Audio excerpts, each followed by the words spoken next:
خدا حافظ۔ آزادی کی یہ بھی ہے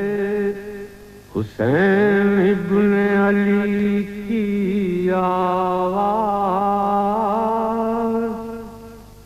ان اللہ اشتری من المؤمنین انفسهم وأموالهم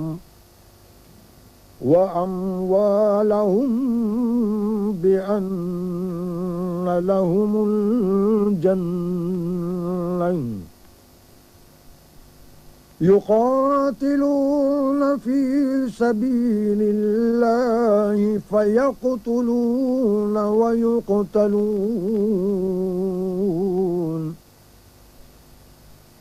وعدا عليه حقا في التوراة والإنجيل والقرآن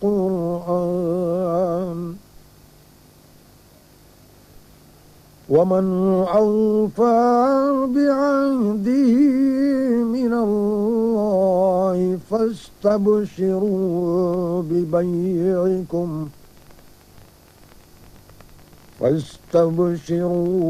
ببيعكم الذي بايعتم به وذلك هو الفوز العظيم۔ ناظرین السلام علیکم۔ ابھی آپ نے قرآن مجید کی جن مقدس آیات کی تلاوت سماعت فرمائی ہے، اس میں اللہ نے اپنے مومن بندوں سے ایک وعدہ کیا ہے، ان مومن بندوں سے کہ جو راہ خدا میں اپنی جانوں کو قربان کرتے ہیں اور جہاد کرتے ہیں، ان سے یہ کہا جا رہا ہے کہ انہوں نے اپنے نفوس کا سودا کر لیا ہے اللہ تعالیٰ سے، اپنے اموال کا سودا کر لیا ہے اللہ تعالیٰ سے، اس عوض میں کہ ان کو جنت عطا کی جائے۔ تو اللہ اس وعدے کو پورا کرنے کا وعدہ کرتے ہوئے یہ کہتا ہے کہ یہ وعدہ صرف اس وقت قرآن مجید ہی میں نہیں ہو رہا، بلکہ اس سے پہلے تورات اور انجیل میں بھی اس وعدے کو دہرایا گیا ہے۔ یہ قرآن مجید کا ایک مخصوص پیرایہ گفتگو ہے کہ جب کبھی اپنے ان نیک بندوں کا ذکر کرتا ہے کہ جو راہ حق و صداقت میں ثبات قدم کا مظاہرہ کرتے ہیں، تو اس کے ساتھ ساتھ یہ تذکرہ بھی ملتا ہے کہ ان شخصیتوں کا ذکر یا ان کے ان کارناموں کا ذکر یا ان سے کیے جانے والے وعدوں کا ذکر اس سے پہلے کی بھی کتب سماوی میں موجود ہے۔ چنانچہ جہاں پر حضور صلی اللہ علیہ وآلہ وسلم کے ساتھ رہنے والوں، ان کی امداد و استعانت کرنے والوں اور ان کی معیت میں اپنی زندگی گزارنے والوں کا بیان کیا جاتا ہے، تو وہاں جہاں ان کی اور صفات کا ذکر ہے، ان کے رکوع و سجود کا تذکرہ ہے، ان کے آپس میں ایک دوسرے کے لیے رحم دل ہونے کا ذکر ہے، ان کے کفار کے لیے شدید ہونے کا تذکرہ ہے، وہاں یہ بھی بیان ہے کہ ان کا یہی تذکرہ تورات میں بھی ہے اور انجیل کے اندر بھی ہے۔ یہ تذکرہ کیوں کیا گیا یا یہ بات کیوں بتائی گئی کہ ماضی کی کتابوں میں یہ تذکرے موجود ہیں، اس کے اوپر تو الگ بحث کی ضرورت ہے اور یقیناً ایسی بحثیں کی بھی گئی ہیں، لیکن اس وقت ہمارے پیش نظر یہ بات ہے کہ جب پروردگار عالم کی طرف سے بار بار یہ اعلان ہو رہا ہے کہ ہم جن تذکروں کو زندہ رکھنا چاہتے ہیں اور جن کے ذکر کو باقی رکھنا چاہتے ہیں، ان کا ذکر ضروری نہیں ہے کہ واقعے کے بعد ہو، بلکہ واقعہ بعد میں ہوتا ہے، اور ان کا تذکرہ ہم اپنی کتابوں میں بہت پہلے سے کر رہے ہیں۔ تو یہ وعدہ ہمیں دعوت دیتا ہے کہ ہم ایک نظر ماضی کی ان کتابوں پہ ڈالیں کہ جن کو سماوی کتب کہا جاتا ہے، آسمانی کتابیں کہا جاتا ہے، اور اس میں تلاش کریں کہ وہ عظیم ہستیاں کہ جنہوں نے اللہ کے حکم پہ چلتے ہوئے اللہ کی سبیل پر اپنی جان کے نذرانے پیش کیے ہیں، ان کا تذکرہ کن الفاظ سے موجود ہے۔ چنانچہ ہمارے علماء نے ماضی میں اس سلسلے میں بہت کام کیا اور ماضی کی کتابوں میں ان حوالوں کو تلاش کیا کہ جس کے اندر اسلام اور اس کے اندر رونما ہونے والے واقعات اور اسلام کی عظیم شخصیات کا تذکرہ پایا جاتا ہے۔ کتابوں کی طویل فہرست کہ جو قبل قرآن مجید نازل ہوئیں یا جن کے متعلق آسمانی کتاب ہونے کا دعویٰ کیا گیا، ان کتابوں میں غالباً قدیم ترین کتاب کی حیثیت ان کتابوں کو ملے گی کہ جن کا تعلق جنوبی ایشیا سے ہے۔ یہ کتابیں وید ہیں، اپنشد ہیں، پران ہیں، ان کتابوں کو قدیم ترین کتابوں میں شمار کرتے ہوئے اور ان کے متعلق الہامی کہے جانے کے دعوے کے پیش نظر ضرورت تھی کہ ان کتابوں پہ ایک نظر ڈالی جائے، لیکن یہ اتفاق تھا کہ یہ ایسی زبان میں تھیں کتابیں، یعنی سنسکرت میں، کہ جو زبان بہت مقدس زبان سمجھی جاتی تھی، اور ان کتابوں کو الہامی ماننے والے گروہ میں بھی اس زبان کو عوام تک پہنچنے سے روکا جاتا تھا۔ صرف ایک مخصوص طبقہ تھا کہ جو سنسکرت سے آگاہ ہوتا تھا، اور کسی کو یہ حق بھی نہیں تھا کہ وہ یہ زبان سیکھ سکے۔ تو ایسی صورت میں کہ جو زبان خود اس مذہب کے ماننے والوں کے لیے نہ سمجھنے والی زبان ہو یا اس سے شناسائی کا امکان نہ ہو، تو وہ لوگ کہ جن کو ان کے نزدیک ناپاک تصور کیا جاتا تھا، یعنی وہ لوگ کہ جو اسلام کے زیور سے آراستہ تھے، بھلا ان کو کیسے اجازت ملتی کہ وہ ان کتابوں تک رسائی حاصل کرتے اور ان کا مطالعہ کر پاتے؟ اس کے باوجود اسلام کے با ہمت علماء نے، با حوصلہ علماء نے اپنے اپنے عہد میں نہ معلوم کتنے جتن سے انہوں نے سنسکرت سیکھنے کا اہتمام کیا، اور جب سنسکرت کا علم حاصل کر لیا تو اب یہ کتابیں ان کے ہاتھ سے دور نہ رہیں، ان تک رسائی ہو گئی، اور پھر تحقیقات کا ایک نیا دروازہ کھل گیا۔ اس سلسلے میں ہمیں سب سے پہلی کتاب 17ویں صدی عیسوی میں، صحیح معنوں میں اس کا سن 1041 ہجری ہے سن تصنیف اس کتاب کا، ایک عالم دین گزرے جن کا نام تھا عبد الرحمن چشتی صاحب۔ مولانا عبد الرحمن چشتی نے میراث المخلوقات کے نام سے کتاب لکھی، جس کے اندر ہندوستان کی جو قدیم کتب تھیں جن کو مقدس کتب کہا جاتا تھا، اس میں سے ایسے حوالے تلاش کیے کہ جو اسلام کی حقانیت کی دلیل اور حضور صلی اللہ علیہ وآلہ وسلم کی نبوت کی پیشین گوئیاں تھے۔ پھر عبد الرحمن چشتی صاحب کے بعد ہمیں سن 1224 میں ایک اور شخصیت ملتی ہیں کہ جن کا نام ہم تک صرف پہنچا ہے، اور وہ نام کلب حسن ابن کلب علی ابن مرزا محمد تقی اصفہانی ہے۔ انہوں نے ایک کتاب لکھی کہ جس میں ہندو کتب میں جو پیشین گوئیاں اسلام کے متعلق پائی جاتی تھیں ان کو جمع کیا ہے۔ اس کے بعد بچھڑاؤں کے ایک مولانا تھے 19ویں صدی ہجری میں، ان کا نام محمد علی تھا، انہوں نے بھی اس موضوع کے اوپر ایک کتاب لکھی، اور آخر میں سن 1911 میں ایک کتاب لکھی گئی جو ایک مولانا عبد العزیز صاحب نے تصنیف فرمائی۔ کتاب کا نام تھا بشارت احمدی۔ اس کتاب کی پیشین گوئیوں کا متن 144 صفحات پہ پھیلا ہوا ہے۔ سب سے تفصیلی حوالہ ویدانت اور بھومنگ پوتر پران سے بیاس جی کے ایک بیان پر مشتمل ہے، جس میں انہوں نے مہادیو کی ایک گفتگو اپنی اہلیہ پاربتی سے بیان کی ہے۔ اس گفتگو میں جہاں آخری زمانے میں مہامت نامی ایک شخصیت کا ذکر ہے جس کی صفات یہ ہیں کہ ان کے سر پر ایک بدلی سایہ کرے گی، ان کے جسم کا سایہ نہ ہوگا، جسم پر مکھی نہیں بیٹھے گی، ان کے اوپر جو کتاب نازل ہوگی وہ راہ نجات دکھانے والی ہوگی، وہ پچھلے تمام مذاہب کو موقوف کر دیں گے، ان کے بعد سال کا شمار ان کے نام سے ہوگا۔ غرض حضور صلی اللہ علیہ وآلہ وسلم کی متعدد صفات اور واقعات کے تذکرے کے بعد انہوں نے بیان کیا ہے کہ ان مہامت کی ایک بیٹی ہوگی، یہ بیٹی بہت نیک اور صالح بیٹی ہوگی، اور اللہ تعالیٰ اس نیک بیٹی کو 2 فرزند عطا کرے گا۔ اور پھر ان فرزندوں کی صفات و خصوصیات کے تذکرے کے بعد واقعہ کربلا کا کم و بیش کافی تفصیل سے تذکرہ کیا گیا ہے۔ اس طرح ہمیں ماضی کی وہ کتابیں جو ہندوستان سے تعلق رکھتی ہیں وہاں پر واقعہ کربلا کا ایک بیان مل جاتا ہے۔ اس کے بعد وہ کتابیں ہیں کہ جو انبیاء بنی اسرائیل پہ نازل ہوئیں اور جن کا قرآن مجید نے جگہ جگہ حوالہ دیا، جس کے اندر سر فہرست تورات ہے، یعنی وہ کتابیں جو حضرت موسیٰ پر نازل ہوئیں، ان کتابوں کی تعداد 5 ہے، اور اس کے بعد زبور ہے، یہ کتاب حضرت داؤد پہ نازل ہوئی، اور پھر انجیل ہے۔ لیکن ان تمام کتابوں کے درمیان اور بھی بہت سے صحیفے ہیں جن کی تعداد تقریباً 39 کے قریب ہے، جو 32 مختلف انبیاء سے منسوب کیے جاتے ہیں۔ تو ان کتابوں میں جو حوالے آئے ہیں ان کے اوپر کافی کام ہوا، خاص طور پر ایک شخصیت ڈاکٹر مجتبیٰ حسین کامو پوری صاحب نے ایک کتاب لکھی جس کا عنوان تھا آسمانی صحیفے، اور اس میں واقعہ کربلا کا تذکرہ۔ اس رسالے میں انہوں نے متعدد حوالے کتاب مقدس یعنی بائبل سے نقل کیے ہیں، اور اس کے علاوہ انجیل کی بہت سی روایات کا تذکرہ کیا ہے۔ میں یہاں پر آپ کے سامنے چند ان حوالوں کو پیش کر دینا ضروری سمجھتا ہوں۔ پہلا حوالہ تورات کی کتاب احبار سے لیا گیا ہے۔ اس کے باب 16 کی 29ویں آیت تمام تر ایک واقعے کا تذکرہ کرتی ہے۔ اس میں بیان کیا گیا کہ اور یہ تمہارے لیے ایک دائمی قانون ہو کہ 7ویں مہینے کی 10ویں تاریخ کو تم اپنی جان کو دکھ دینا، اور اس دن کوئی خواہ دیسی ہو یا پردیسی جو تمہارے درمیان بود و باش رکھتا ہو کسی طرح کا کام نہ کرے، کیونکہ اس روز تمہارے واسطے تم کو پاک کرنے کے لیے کفارہ دیا جائے گا۔ خیال رہے کہ جب یہودی تقویم کے اعتبار سے مہینوں کی ترتیب کو سامنے رکھا جائے تو 7واں مہینہ وہ مہینہ ہے جس کو ہم اپنے سال کا پہلا مہینہ یعنی ماہ محرم قرار دیتے ہیں۔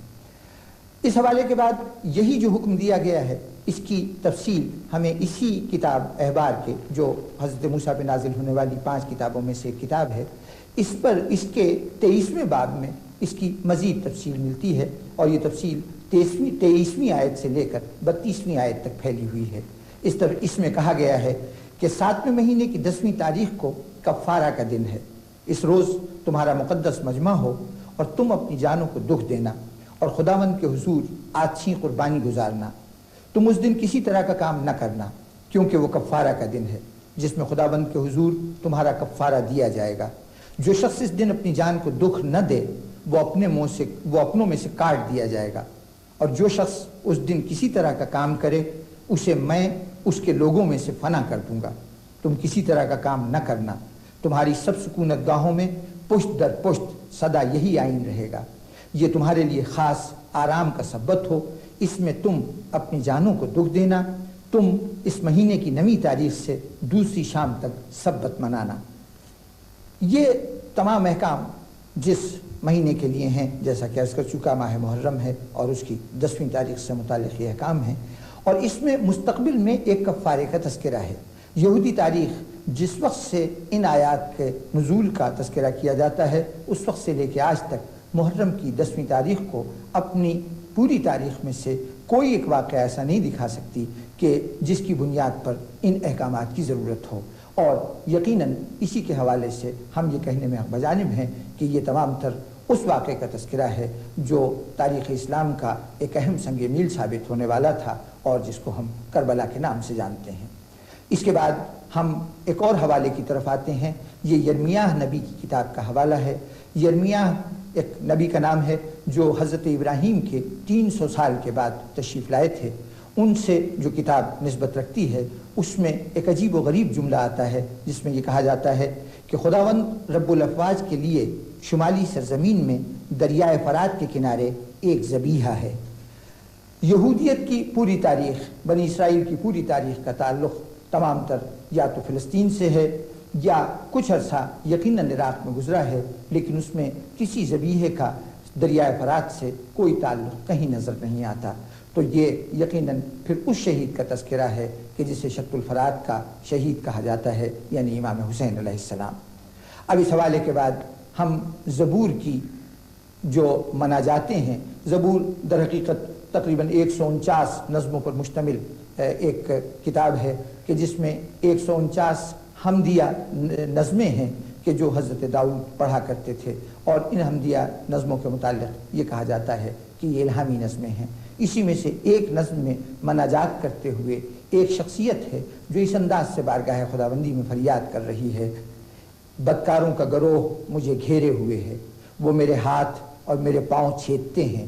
میں اپنی سب ہڈیاں گن سکتا ہوں، وہ میرے کپڑے آپس میں بانٹتے ہیں اور میری پوشاک پر قرعہ ڈالتے ہیں، لیکن تو اے خداوند دور نہ رہ،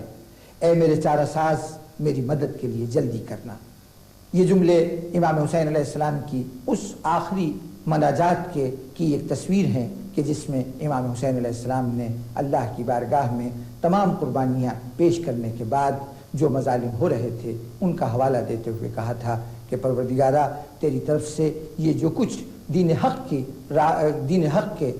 کے لیے ہم پر آ رہا ہے اور اس کی بقا کے لیے مجھ سے جو قربانیاں مانگی جا رہی ہیں ان سب قربانیاں دینے کے لیے میں اب اس میدان میں کھڑا ہوں۔ پروردگارہ مجھے ثبات قدم عطا فرما اور صبر کی ان تمام منزلوں سے بخیر و عافیت گزار دے کہ جو تو نے اپنے دین کی بقا کے لیے مجھ پہ لازمی قرار دی ہیں۔ حضور نبی اکرم صلی اللہ علیہ وآلہ وسلم کی بعثت اور آپ کی آمد کے بارے میں پیشگوئیوں سے بائبل بھری پڑی ہے۔ ویدوں میں اس کا ذکر ہے، اور یہ ایک ایسا موضوع ہے جس پر بے شمار کام ہو چکا ہے، بے شمار ریسرچ ہو چکی ہے، اور اغیار بھی اس کے قائل ہیں۔ قائل نہیں تو کم از کم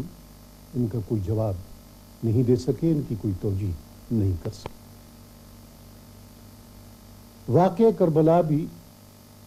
اصل میں اسی انسانیت کے عالم شباب کا ایک اہم ترین سنگ میل ہے، بلکہ خود بعثت رسالت کا حصہ ہے۔ ہمارے ہاں مشہور کتاب سر الشہادتین میں واقعہ کربلا کو حقیقت میں خود سرکار رسالت مآب کی شہادت ہی سے تعبیر کیا گیا۔ اگر حضور شہید ہو جاتے بنفس نفیس تو اسلام میں ایک ضعف کا پہلو سامنے آتا اور تکمیل نبوت میں اور کار نبوت میں کمی رہ جاتی۔ لیکن اگر آپ شہید نہ ہوتے تو پہلے انبیاء کی نسبت آپ کے مقام میں بھی کمی کا احساس ہوتا۔ اس لیے آپ کی شہادت کی بجائے آپ کے جگر گوشے کو، جو آپ ہی کے جسد اطہر کا حصہ تھا، جو آپ ہی کی شخصیت کا حصہ تھا، جو آپ ہی کا ذل تھا، جو آپ ہی کا پرتو تھا، اس کی شہادت کے ذریعے سے سرکار دو عالم صلی اللہ علیہ وآلہ وسلم کو خود اس مقام میں شہادت پر فائز کر دیا گیا۔ اسی لیے اس واقعہ کربلا کے بارے میں بھی توریت میں، انجیل میں، بائبل میں، ویدوں میں صریح اشارے ملتے۔ بائبل میں تو دریائے فرات کے الفاظ تک موجود ہیں، اس کے کنارے پر ہونے والا یہ واقعہ اشارتاً مذکور ہے، اور ویدوں پر کام 1911 میں ایک بزرگ مولانا عبدالعزیز نے کیا تھا، جو بشارت احمدی کے نام سے ایک کتاب میں موجود ہے، اور اس کتاب میں یہ بتایا گیا ہے کہ وید میں اور دوسری کتابوں میں کیا کیا اس کے سلسلے میں پیش گوئیاں مذکور ہیں۔ کیونکہ یہ واقعہ ایسا تھا کہ حقیقت میں یہ کسی ایک مذہب، کسی ایک ملک، کسی ایک ملت کی میراث نہ تھا، بلکہ پوری انسانیت کی میراث تھا، اور حق اور باطل کے درمیان ایک وجہ تفریق تھا، اور ایک بنیادی مابع الامتیاز امر تھا۔ اسی لیے امام حسین کی شہادت اور قربانی اور ایثار کے بعد ایک ایسا فرق پیدا ہو گیا حق اور باطل کے درمیان کہ پھر واقعہ کربلا پوری انسانیت میں کبھی دہرایا نہیں گیا۔ بائبل یہ کتاب مقدس 2 اجزاء پہ مشتمل ہے۔ پہلے حصے کو عہد نامہ عتیق کہا جاتا ہے، جس کے اندر وہ تمام کتابیں ہیں جو حضرت موسیٰ سے شروع ہوتی ہیں اور اس کے بعد ان تمام انبیاء بنی اسرائیل پر نازل ہوتی نہیں کہ جو حضرت موسیٰ کے بعد دنیا میں تشریف لائے اور حضرت عیسیٰ کے آنے سے پہلے اس دنیا سے تشریف لے گئے۔ اس کو عہد نامہ قدیم کے نام سے جانا جاتا ہے۔ دوسرا حصہ عہد نامہ جدید ہے۔ یہ عہد نامہ جدید ان کتابوں یا ان تحریروں پر مشتمل ہے جن کا تعلق حضرت عیسیٰ علیہ السلام سے ہے۔ اس تذکرے کو مزید 27 اجزاء میں تقسیم کیا گیا ہے، جس میں سے 4 انجیلیں ہیں، ایک کتاب رسولوں کے اعمال ہیں، 21 رسولوں کے خطوط ہیں اور ایک مکاشفہ ہے۔ جہاں تک 4 اناجیل کا تعلق ہے جو عرف عام میں انجیل کہلاتی ہیں، انجیل مجموعی طور پر ان 27 اجزاء کو بھی کہا جاتا ہے، اور ان 4 کتابوں کو الگ الگ بھی انجیل کہا جاتا ہے۔ یہ انجیل متی کی، لوقا، مرقس اور یوحنا کی یہ 4 شخصیتیں ہیں کہ جنہوں نے حضرت عیسیٰ کے بعد حضرت عیسیٰ کے احوال کو، ان کی سیرت کو جمع کیا ہے۔ تو یہ 4 کتابیں ان کی جمع کردہ اور ان کی تعریف کردہ ہیں۔ جہاں تک رسولوں کے اعمال کا تذکرہ ہے تو وہ بھی حضرت عیسیٰ کے حواریوں کے کچھ اعمال ہیں، ان کے کچھ افعال ہیں جن کا بیان کیا گیا ہے۔ جو رسولوں کے خطوط ہیں وہ خطوط ہیں کہ جو حضرت عیسیٰ کے حواریوں نے دنیا کے مختلف حصوں میں یا دوسری اقوام میں عیسائیت کو قبول کرنے کے لیے اور انہیں عیسائیت کی طرف راغب کرنے کے لیے لکھے تھے۔ صرف ایک کتاب جس کا نام مکاشفہ یوحنا ہے، وہ ایک ایسی کتاب ہے کہ جو اپنی نوعیت کے اعتبار سے، اپنے متن کے اعتبار سے ان تمام کتابوں سے مختلف ہے. جیسا کہ عرض کیا جا چکا کہ باقی تمام 26 اجزاء کا تعلق براہ راست حضرت عیسیٰ سے نہیں بلکہ حضرت عیسیٰ کے بعد آنے والی شخصیتوں سے ہے. لیکن یہ جو مکاشفہ ہے اس کا پہلا جملہ ہی یہ ہے کہ یہ یسوع مسیح پر اللہ کی طرف سے کشف ہو رہا ہے، مکاشفہ ہو رہا ہے، جس میں یہ بتایا گیا ہے کہ مستقبل قریب میں جو واقعات پیش آنے والے ہیں ان سے لوگوں کو آگاہ کر دیا جائے. اور اس کے بعد اس کے تیسرے باب میں خاص طور پر ایک لفظ آتا ہے جس کے تحت اس کتاب کو نبوت کی کتاب کہا جاتا ہے اور اس کے پڑھنے والوں کو فلاح یافتہ لوگ قرار دیا جاتا ہے. تو یہ وہ تمام باتیں ہیں کہ جس سے محسوس ہوتا ہے کہ یہ وہ کتاب ہے جس کا براہ راست حضرت عیسیٰ سے تعلق ہے، اور حقیقتاً جس کو انجیل کہنا چاہیے، یعنی وہ کتاب جو حضرت عیسیٰ پہ نازل ہوئی تھی، اس کی جو شکل آج موجود ہے وہ صرف یہی مکاشفہ یوحنا ہے. اس سلسلے میں ایک بات اور دلچسپی سے خالی نہیں ہوگی کہ قرآن مجید میں جہاں جہاں انجیل کی کسی پیشین گوئی کا تذکرہ کیا گیا ہے، اگر اس پیشین گوئی کو تلاش کیا جائے تو وہ اسی مکاشفہ یوحنا کے اندر ملتی ہے، باقی اناجیل میں وہ پیشین گوئی نہیں ملتی. اس کا مطلب یہ ہے کہ قرآن مجید بھی جس جز کو حضرت عیسیٰ پہ نازل ہونے والی کتاب قرار دیتا ہے وہ یہی مکاشفہ یوحنا ہے. اس مکاشفہ یوحنا کا جو طرز بیان ہے وہ بڑا استعاراتی ہے، یعنی بات کو کھل کر بہت واضح لفظوں میں نہیں کہا گیا ہے. مستقبل کی باتیں ہیں جن کا بیان تمثیل کی صورت میں، استعارات کی صورت میں، تشبیہات کی صورت میں کیا گیا ہے. اور چونکہ یہ استعارے اور تشبیہات اتنے غیر مانوس ہیں لوگوں کے لیے کہ خود عیسائی علماء کو بڑی زبردست جد و جہد کرنی پڑی اس کتاب کو سمجھنے میں، اور یہ سلسلہ آج بھی جاری ہے کہ اس مکاشفے میں کی پیشین گوئیوں کی حقیقت کو جانا جا سکے اور یہ سمجھا جا سکے کہ یہ مستقبل کے کن واقعات کی طرف اشارہ کر رہی ہیں. ان استعاراتی تذکروں میں ہمیں 5ویں اور 17ویں ابواب میں ایک تذکرہ ملتا ہے، وہ ایک ذبیحے کا ذکر ہے، اور اس ذبیحے کے متعلق کچھ باتیں استعاراتی طور پر کہی گئی ہیں. کسی واقعہ کی اہمیت 3 حصوں میں منقسم ہوتی ہے: کس کے ساتھ پیش آیا، کیوں پیش آیا، کیسے پیش آیا. ان تینوں اعتبارات سے امام حسین کا یہ واقعہ قربانی عدیم النظیر ہے، پوری تاریخ انسانی میں عدیم النظیر ہے. اور ان تینوں اعتبار سے دیکھا جائے تو امام حسین کے ساتھ پیش آنے والا یہ واقعہ پوری انسانیت کی میراث ہے. اس میں ایثار اور وفا اور قربانی اور حقوق انسانی کے لیے حق گوئی کے مظاہرے کی جو مثال پیش کی گئی ہے وہ کسی ایک ملت کا، کسی ایک قوم کا ورثہ نہیں ہے، وہ پوری انسانیت کا ورثہ ہے. اسی لیے جوش ملی آبادی نے کہا کہ انسان کو بیدار تو ہو لینے دو، ہر قوم پکارے گی ہمارے حسین.